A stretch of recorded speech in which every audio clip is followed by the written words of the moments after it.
And then from there, I moved to national sales manager and kept on working up to vice president, national sales.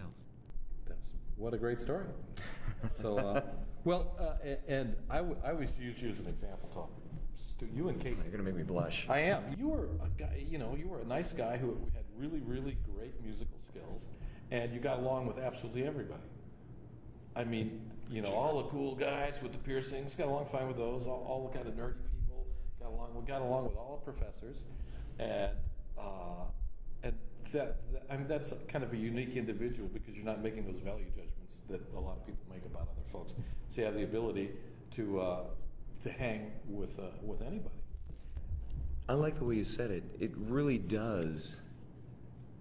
It does come down to being comfortable with and being okay with who you are, and not making judgments on people, and being a happy person.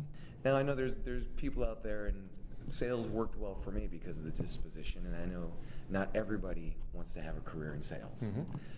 People who have that disposition have a better shot of doing well with sales because you have to be a people person in order to make any type of a career in sales, and that's regardless of industry. In the music industry, there's so many opportunities for other people that have a love and passion for music but may not be as outgoing. One of the positions at Hal Leonard is editorial, where those are the people that will get manuscripts for books, or they're sitting in the cube with the headphones on, dissecting a riff or a lick because they've got the chops to be able to sit there and play it. So they're very, very accomplished musicians, but they're maybe not as outwardly going, but they're very focused and they're very good at their musical trade.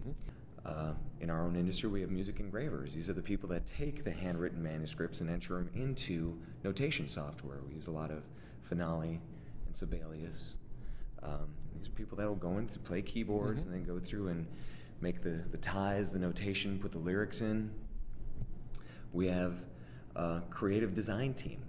Creative design team handles all of our advertising. They handle all of our graphics, our book covers. And one of the last areas for Hal Leonard that we have musicians in is also our business affairs department. Business affairs are the ones that deal with contracts, rights, royalties. And that subset, they're very focused and very business oriented, but almost all of them, again, are musicians. They have a passion for music. They're an incredibly smart group because when we're dealing a lot with copyrighted material, you have to know who has the rights, what you can do, what you can't do. So they're very, very intellectual, and people have found a nice home. I like to call Hal Leonard almost like a safe haven for musicians that need day jobs. That's great. I love that. Yeah. That's absolutely terrific. Okay, so where are we at now? Hey, are you still playing? I am. Yes, I am. Music's in my DNA. It's what I always wanted to do. When you start playing drums in 5th grade and go through a school music program, and then you go to college, even though I wasn't a performance major, still played every single day. In fact, I think I practiced more in college on drums than I studied. Really stuck with me, and it allowed me now to be at a point where I play out about 4 times a month. I'm in a nice little duo, but I've got a very nice proficiency that I can fall back on. I don't have the time to practice now. I mean, that's the biggest part. My job is very demanding, and I don't have time to practice.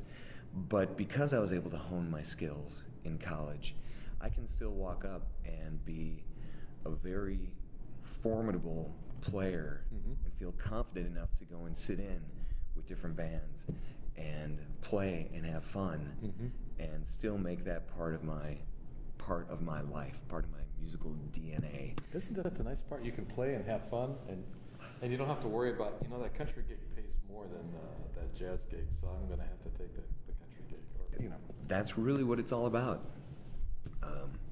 I'm fortunate enough to be in the music industry. I'm fortunate enough I've got a very good job, work for a great company, and now I can play music for fun. And that's why we all And that's play why music. that's why we got, in the first place.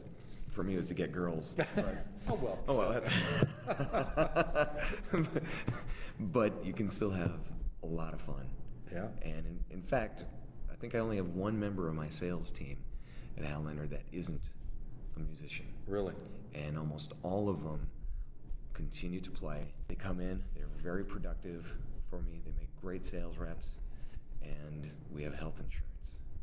So what kind of advice do you have for students looking to enter into the music business? You need to be proactive. You can send out resumes, but I can tell you this, nobody is really going to return your call if you just send out a resume. Yeah. If you call them, even now because it's getting so competitive out there, if you leave a message, chances are people will not call you back. I mean, this is just the world as it is now. So if you want a job, you have to be proactive to go after it. I love to use the story of Erin Sternberg. Mm-hmm. Erin Sternberg is one of my district sales managers now. She's been with Hal Leonard for, I think, 2 years. Basically called me on graduation day, said, hey, I'm graduating, now I'm looking for a job. And at that time, I didn't have anything. Mm-hmm. And so I just basically said, sorry, I don't have anything available right now, but, why don't you call me back?